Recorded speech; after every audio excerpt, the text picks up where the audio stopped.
What's going on, everybody? It's your boy Thin Goes back again for another video. And today what I want to do is finally get my review out for Crash Bandicoot 4. It's about time. I love saying that shit every time, bro. Like just that title is so perfect, and it's like a double meaning because the story does involve time, but you feel me, they call it that because it took so long for this game to come out. And oh my goodness, was it worth the wait? Yes. Okay, man. Now I don't know if y'all know this, bro. Pretty sure y'all do because I done made several videos talking about it, but I am a huge Crash Bandicoot fan. Bro, if you know me personally, if you grew up with me or anything like that, bro, like you'll know how much I'm just obsessed with this little nigga. Like I love Crash Bandicoot, man. I got t-shirts, I got hoodies, bro. You know what I'm saying? I done played every single game and I found some enjoyment in all of them, at least some way, shape, or form. Like I don't just outright hate any Crash game, bro. Like I know a lot of people, you know, they grew up with the original trilogy and they say they just kind of like fell out of touch after that and they didn't play none of the games that came out on PS2 and all that stuff. Bruh, I played every single one and I own every single one. The only one I don't own is the one that came out on the DS, Crash Boom Bang. But like I said, I'm a huge fan of Crash, bro. Just a quick little brief history. I remember when I first seen the character, I had to be like, bro, I had to be like 5 or 6 years old, right? And cause I was born in '95, so I had to be like 5 or 6 years old, bro. And my cousin came over to our house at the time. This was when my parents were still together. You know, me and my brother was still young, so you know everybody living in the house. And my cousin came over, stayed the night, and he brought his brother. So both of my cousins over. My oldest cousin, bro, he brought that Spider-Man game, that amazing classic Spider-Man game on the PS1, and he brought some Crash Bandicoot games. And we were playing them that night. Now, I was obsessed with both. I watched him play the Spider-Man game, and I was just like, bro, this shit is like, what? And then he put in the Crash game, bro, and I was just like, what is this? And I started playing it, bro. From that moment, I was hooked. I could not put the controller down, bro. My hands were sweaty as fuck. Like I played Crash Bandicoot so much, it's ridiculous. And it kind of like stayed like that when I was growing up, bro. Like I kept playing Crash like so much, bro. I probably beat those games more times than I can count every year, bro. It got to the point to where like when I started going to like middle school and high school, bro, I had the PSP, right? And I downloaded the original 3 games and CTR on my PSP, bro. And I would be playing Crash like in school, nigga, in class, like at lunch, bro. I was playing this dude so much, bro. It was crazy. I love Crash Bandicoot. And then Wrath of Cortez came out. A lot of people didn't really like. I didn't think it was that bad. I thought it had a lot of like, it had a lot of levels I didn't like. You know, it had way too many vehicle levels. I'm sure you hear that a lot. And it had a lot of things I didn't like. But for the most part, it's not as bad as a lot of people say it is. I really have a lot of enjoyment with it. But this is where I think my love for Crash just reached another level, bruh. I think it was 2004 when Crash Twinsanity dropped, bruh. Oh my, bro, I lost my fucking mind. And it's crazy because they say that game cut like 75% of its content, bro. Like that game was nowhere close to being finished, and they had to release it in that state nonetheless.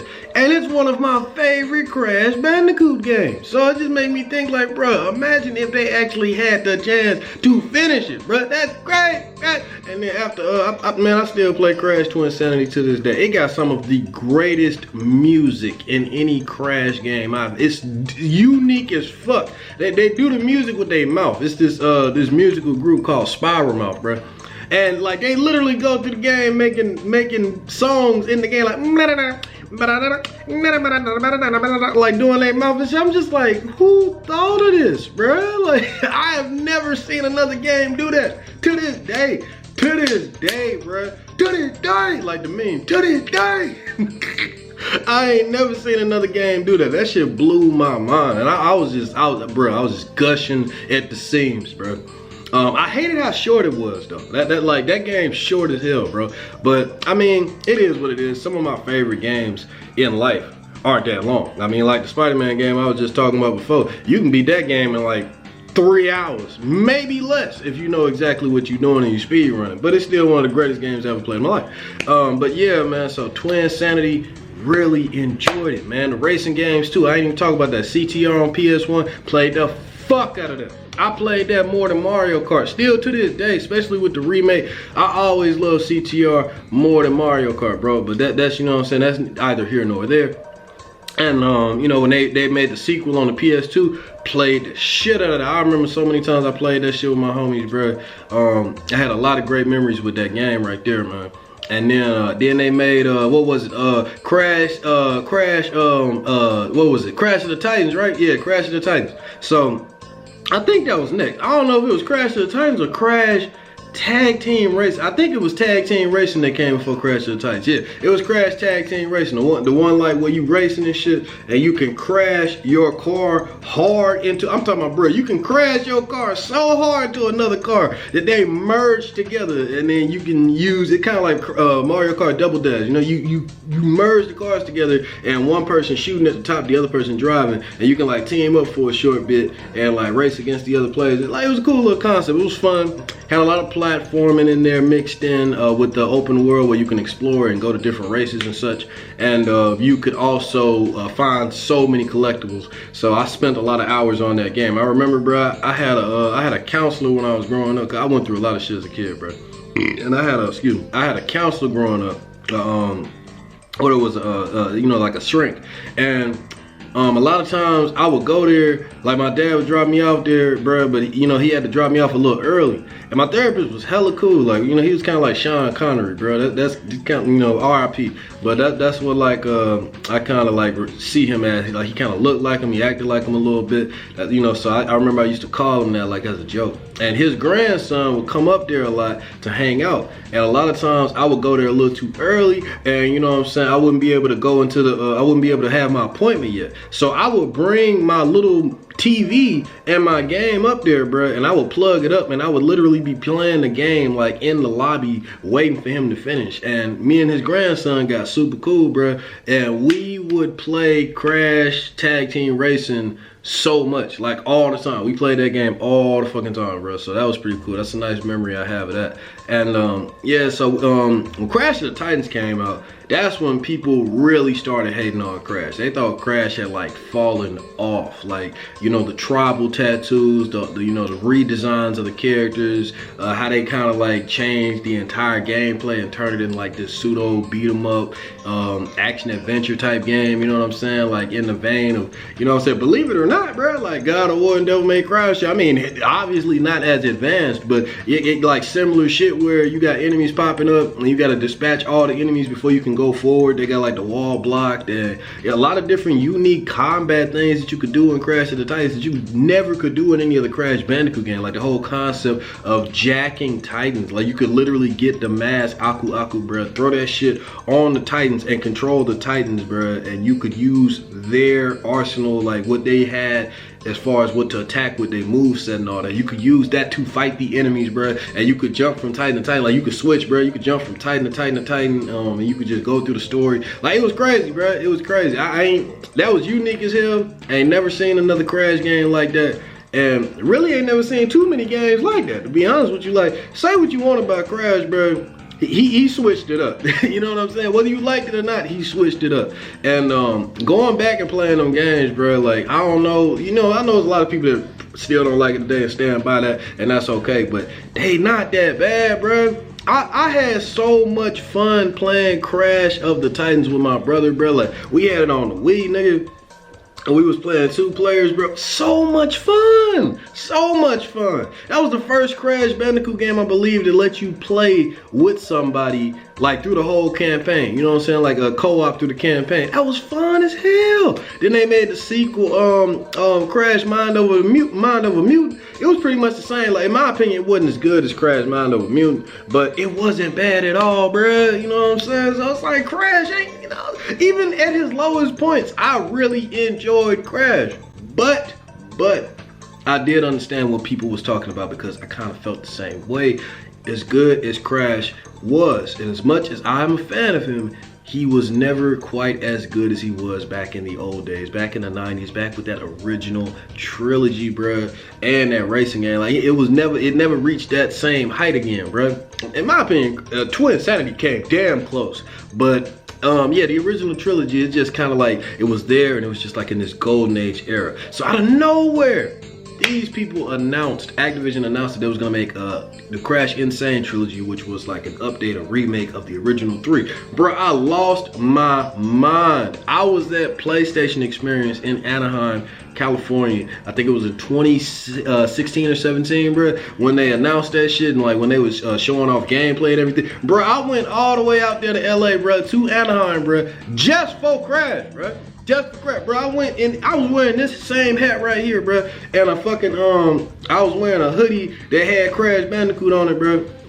And my ex at the time, she had a hoodie that had Crash Bandicoot on it too, bro. We went up there, man. We waited in the damn line to play the Crash demo like 8 times. I waited in line, I played the demo, and I went back at the end of the line.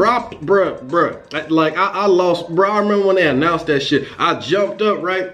And I remember I jumped up, I yanked my hoodie, I threw that shit on the ground. I started running around, screaming, bro. I was slapping high fives with niggas I ain't even know, bro. Like, I lost my mind. It was like a dream come true for so many years, bro. At least 10 years. I was just talking to people as a kid, just growing up, just like, they gotta make another Crash game. They gotta make another Crash game. They're gonna make another Crash game. You know they're gonna make another Crash game. They gotta make another Crash game. Bro, they're gonna make another Crash game, bro. Like, Crash needs another game, bro. Like, that's my best, like, young Titus nerd voice. I don't know. But I'm like, bro, they gotta make a new Crash game, bro. And they just, I'm talking about, I remember I kept on waiting at E3. I would tune in to E3 just to see if they was gonna announce another Crash game. Like, I was ready. I wanted a new Crash game so bad, but we was, for almost 10 years, we didn't get nothing.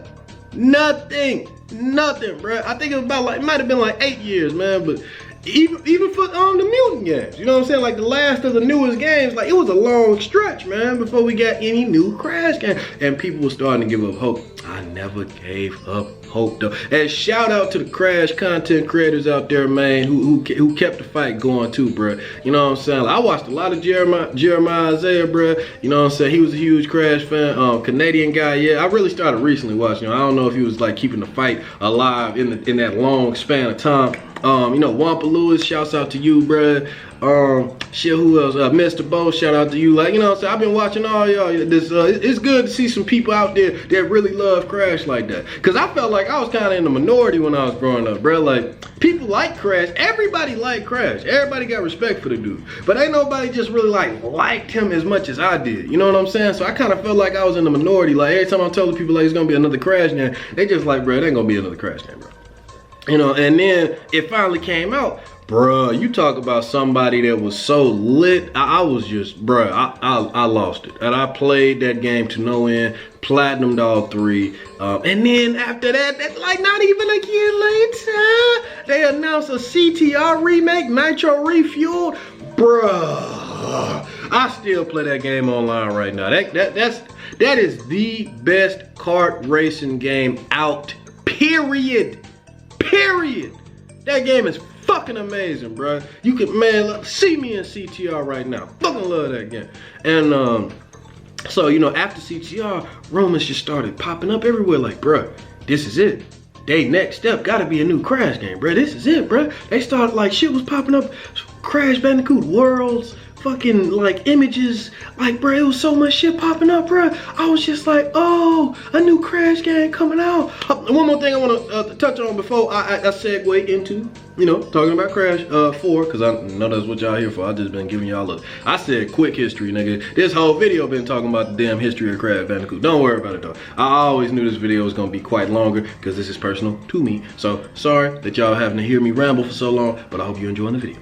But anyway, yeah, so another thing I want to touch on real quick before I jump into Crash 4 talking about that is they also, with Radical Entertainment, I believe, the same people that made the prototype games, Prototype 1 and 2, and they also made the Hulk Ultimate Destruction, bro. Awesome game, by the way, if you ain't never played it. they were actually developing a Crash Bandicoot reboot that was supposed to come out in 2010 on the PS3 and Xbox 360, and it was going to be called Crash Landed. And that game actually looks beautiful. Like the concept art they made of it, they got a lot of concept art for it. They got some in-game stills. Like, you know, giving you a good idea what the game probably would have looked like. And then they got a couple of like behind the scenes videos kind of showing off how they were going to make the characters animate, how they was going to look and stuff like that. And it looks damn good, man. Like, I really like the art style they was going with. You know, they was going to change Crash design up quite a bit, but I wasn't opposed to it. I like the art style they was going with. I kind of was fucking with it, bro. And like I said, the art style, from the images, the art style that they was going for, it looked so beautiful. It looked like a water paint. It was so unique and cartoony. Like, I feel like that art style still to this day would have stood out. You know what I'm saying? 10 years before. The game would have came out 10 years early. It was supposed to come out in 2010, right? Those graphics looked so good that I feel like they would still be praised today. You know what I'm saying? Like, it was an amazing looking game, and I really wish it came out, but unfortunately it got canceled. And that was just another nail in the coffin of people thinking, Crash fans and me included, that Crash probably was, you know what I'm saying, he's still gonna be sitting on the back burner for a while. And it was really a sad day, because I was looking forward to that. I remember I was looking up a lot of pictures on it and everything. But yeah, so Crash Bandicoot 4, it's about time. Is it worth it? Like I said, yes, it was fucking worth it, man. Waiting for this game might have been long, might have been strenuous, but man, look, it was worth the wait. It was worth the wait. Crash Bandicoot 4 is an amazing game. It literally harkens back to that 90s era of just great platforming gameplay, just old school, retro. It's a hardcore. The game is hard as fuck. This is probably the hardest Crash game I ever played, bro. I'm gonna tell you right now. Shouts out to Toys for Bob and Activision for actually sending me a review code for this game. I know it took a long time for me to get this review out, and I am so sorry about that. But I'm gonna tell y'all something right now that's gonna make y'all laugh, bro. One of the main reasons why it took me so long to get this review out, bro, is because the game is so damn hard. Like, I did not want to review this game without beating it myself, right? But bro, this game, it asks a lot of you, bro. This game is hard as fuck. Like, I'm gonna tell y'all a secret right now, bro. Come here. I'm gonna tell y'all a secret. I'm gonna tell y'all a secret right now. I still ain't beat the game. I'm on the last level, bro, and I can't even beat that shit. I knew it would take me forever to finally get this review out if I kept trying to beat that last level. But that last level is so hard. Not the boss, the level like Cortex Castle. You know what I'm talking about, bro? Y'all know what I'm talking about if y'all played that shit, bro. That level is so fucking hard, bro. I had to watch it on YouTube to see somebody beat it, and I had to watch the last boss battle just so I could see how the story plays out.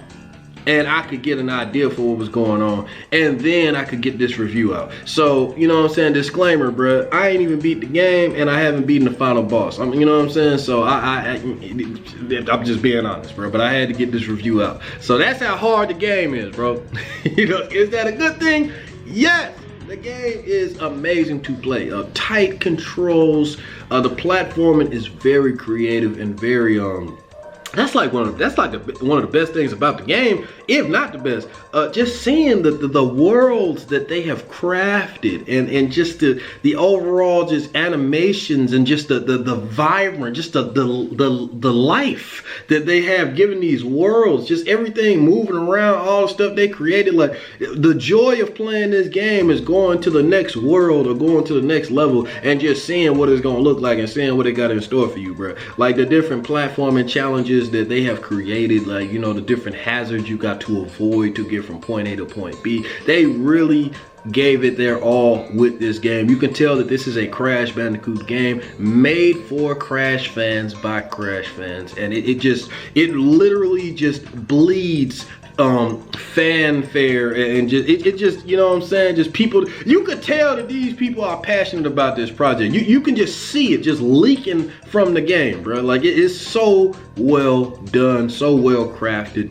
It has a more heavy emphasis on story this time around, but not too much. You know, they still keep it real simple, like most Crash Bandicoot games. The graphics are beautiful. Crash Bandicoot has never looked so fucking good. They changed the designs a little bit, but it's not bad. It looks like what you would expect it to look like, and it's just a beautiful looking game, man. Like I'm telling you, like I said earlier, the best part about this game is going to the different environments and the different worlds and just seeing what they have created in these levels and how you have to avoid these different hazards to get from point A to point B. Just seeing what they have thought up. It's just it's so dope, bro. It's so dope. Hard as fuck, but you can appreciate it, and it's dope. And the characters, you know, they bring back Crash, you know, Coco, of course, Aku Aku, you know, you got Entropy in there, you got Engine, Embryo, you know, it's a lot of characters. You got, you know, one of my favorite villains, fucking Dingo Doll. They bring back Tana from the first Crash game, thick as fuck, too. Like, bro, Tana thick as fuck. Tana, bro, I seen Tana, I was just like, I was looking at her like Crash was in that trailer, but nah, man, like, bro, Tana bad. And so they brought her back, and the cool thing about it is the characters, they have more playable characters this time around. Like, they didn't just bring them in for the story. You can play with I think 5 playable characters total: Crash, Coco, Cortex, Dingo Doll, and Tana. Those are the 5 playable characters, and all of them have their own unique play style tailored to them. Now, Crash and Coco, they have the exact same moveset and everything. They just, their animations are a little different, but they have the same moves and all that pretty much. They play exactly the same. Tana, she has like a couple of different moves, but pretty much controls the same. She has wall jumps where she can, like, you know, jump from wall to wall, and she has this cool thing called a hook shot where she can like throw out this hook and connect it to it and pull herself forward or hit enemies with it, and you know, you use it for platforming purposes and stuff like that. But all in all, she can pretty much do the exact same stuff that Crash and Coco can do. Now, where the gameplay really varies up is with Dingo Dial and Cortex. Dingo Dial, he has reformed his lifestyle. He's not a villain anymore. He's just trying to live his life. He's just trying to be left alone, and he's opened up this diner called Dingo's Diner, which makes sense because they've had references to that like way back in Crash Bandicoot Warped. Anyway, the guy just, you know, he opens his own diner. He's in the bayou. He just want to be left alone. And he has actually retired his flamethrower for some kind of a vacuum thing that he carries around. And he can actually use this weapon to suck boxes up and suck up TNT crates and shoot them back at enemies.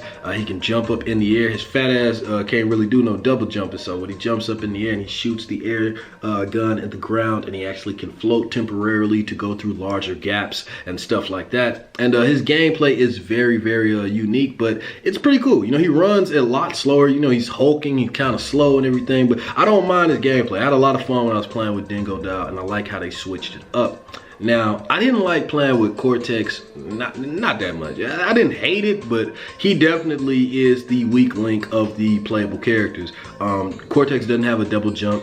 He has like this dash, and you have to jump and you have to dash to get across different gaps and to kind of like time your jumps to, you know, cross like different hazards and stuff like that. And he also has this cool thing he can do with his gun, his blaster. He shoots enemies and he can turn them into blocks. A little weird, but I kind of get what they was going for. They're like platforms. So if you shoot the enemies, they can turn into a hard platform, a hard block that you can just jump on and use to jump to the next place. Or you could turn it into a bouncy platform. Will allow Cortex to bounce up higher and get where he needs to go and stuff like that. You know, sometimes they'll have 2 enemies that are like crossing each other, and you'll have to time it, shoot it right, line them up, and then you have to jump across. So I thought that was pretty cool what they did with Cortex. He's, like I said, my least favorite character to play with, but I did have fun with all the new playable characters, and it was pretty great. Now, like I said, the levels, amazing. Graphics, amazing.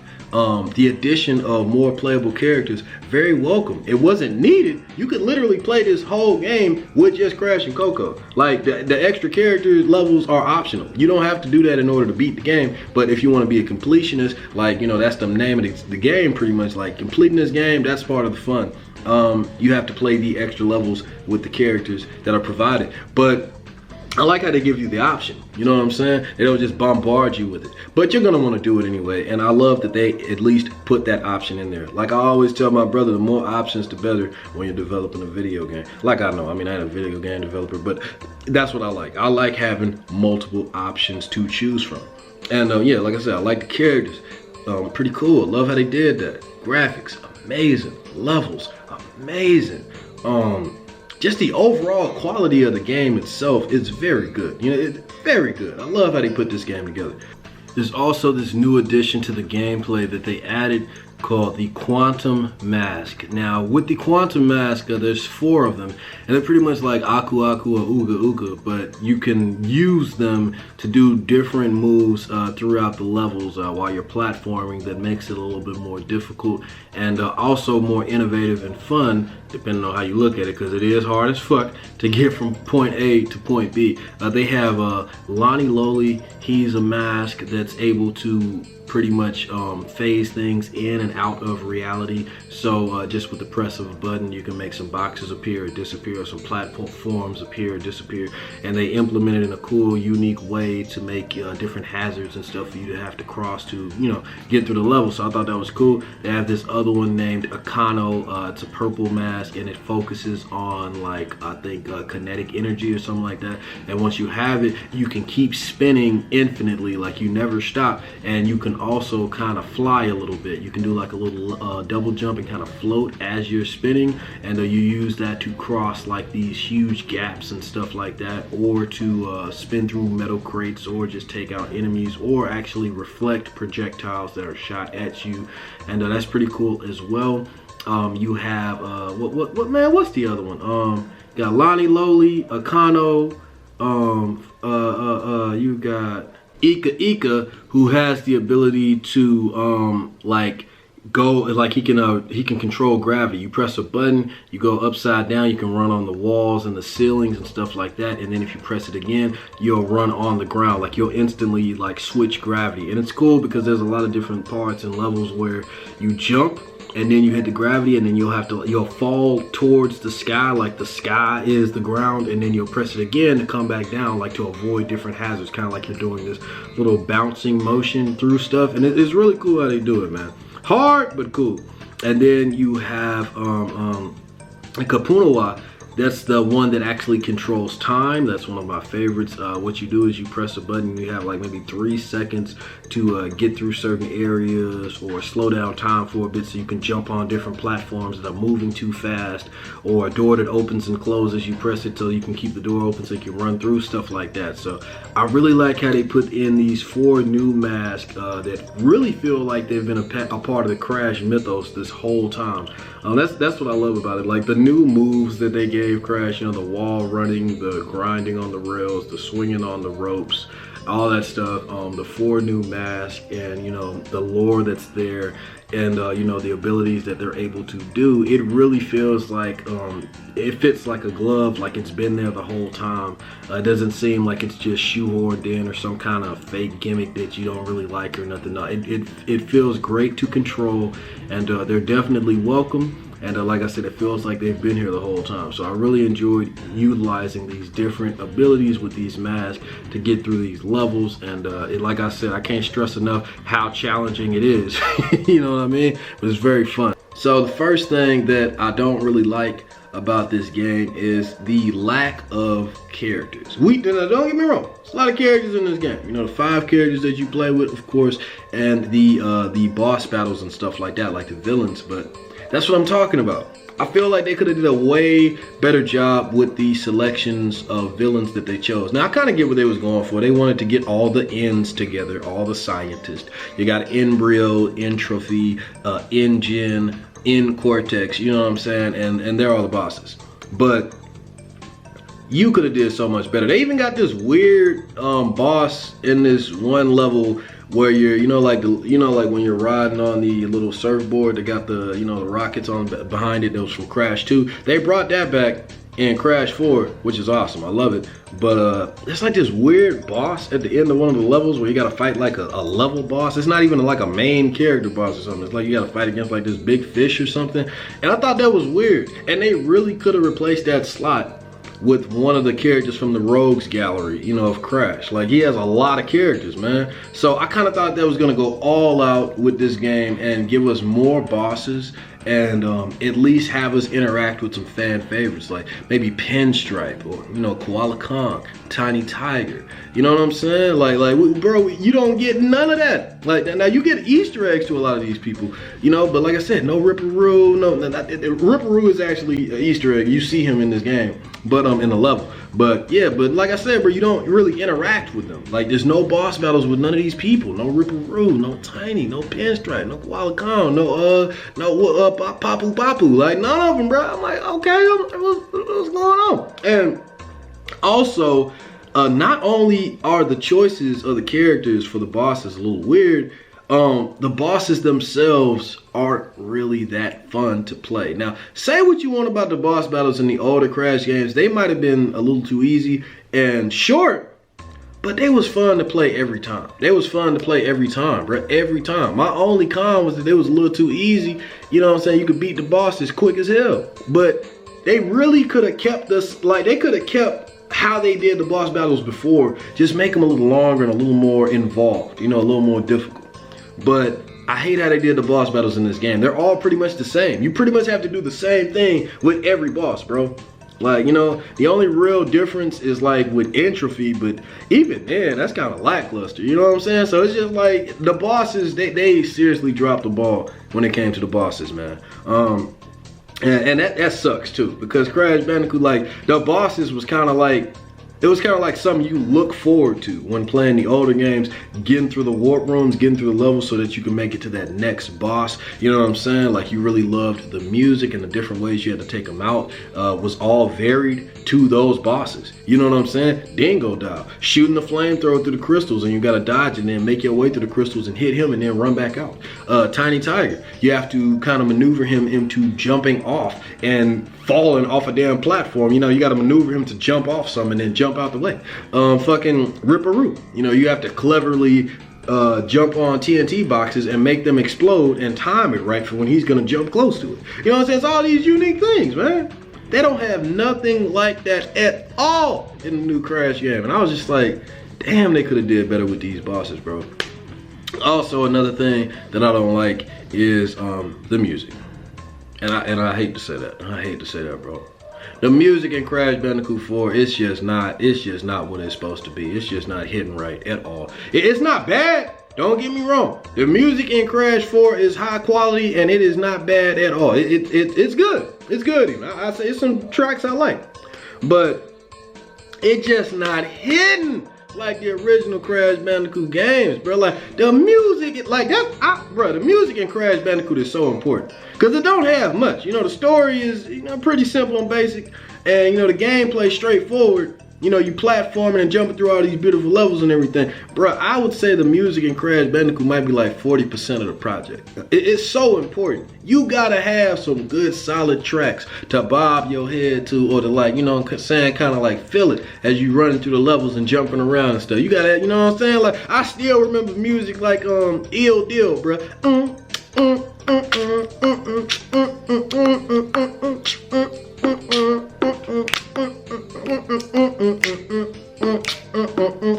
You know what I'm saying? Stuff like that. They don't got nothing like that, bro.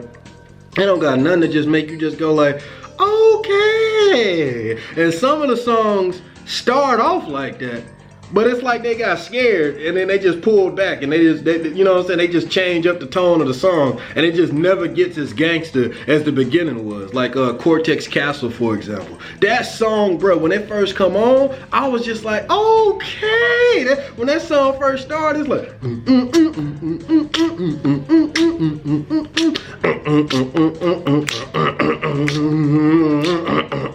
I was just like, alright. Like, I was feeling it, bro. And then it just stopped. And then it just did like some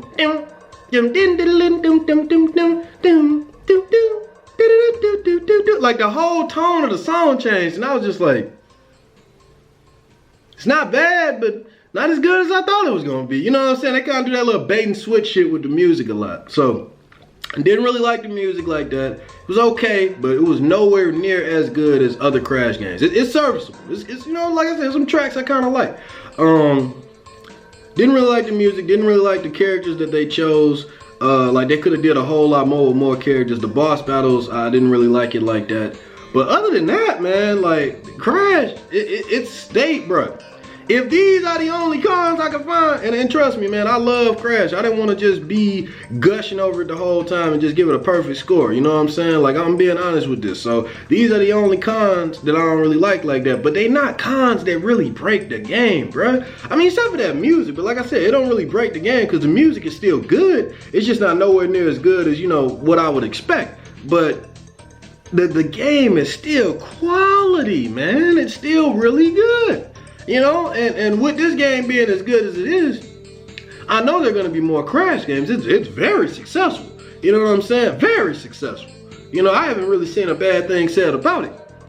So if they're making more Crash games, the issues that I have could be fixed in the next one. You know what I'm saying? They could bring all the characters I wanted to see in the next one. You know, man, maybe the music will be a little better too. You know what I'm saying? But all in all, man, this is an amazing package. It is definitely worth $60. I know a lot of people was like, is this worth $60?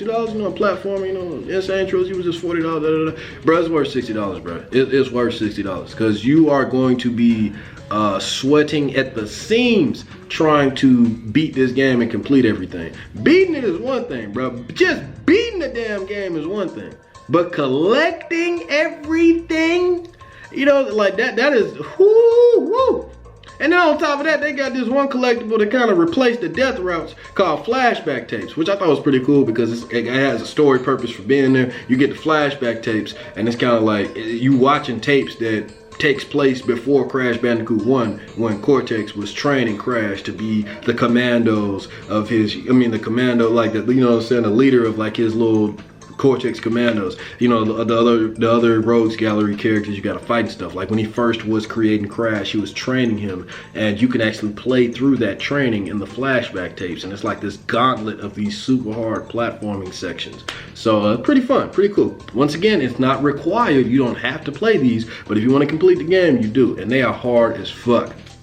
But all in all, man, this is an amazing game, bro. If you are a Crash Bandicoot fan, you owe it to yourself to have this game. Like, play this game right now if you haven't already. If you ain't a Crash Bandicoot fan, play this game right now. If you want a quality platforming, like, that harkens back to like old school 90s, you know, back when games just could be games, bro. You know what I'm saying? This is a game for an era that is long past, and it's beautiful. You know, a lot of people saw it as a con. You know, I've seen some people say, like, I've seen a couple reviews say that, like, you know, some of the gameplay, you know, they wish like it had evolved a bit, and they thought maybe it wasn't like, sorry, I'm on PS4. They would say like maybe it feels a little too old or something. Bruh, I don't care.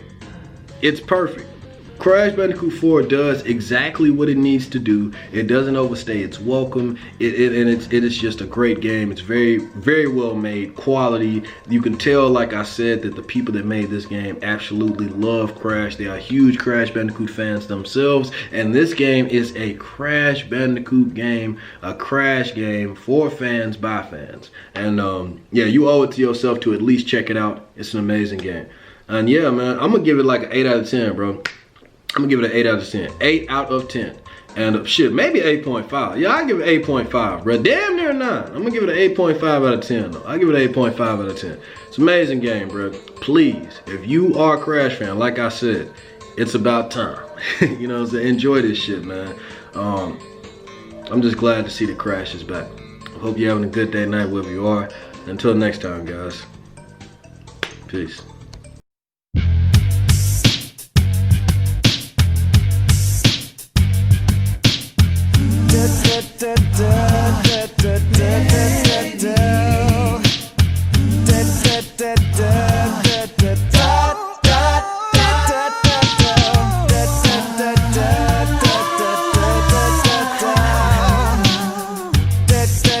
Da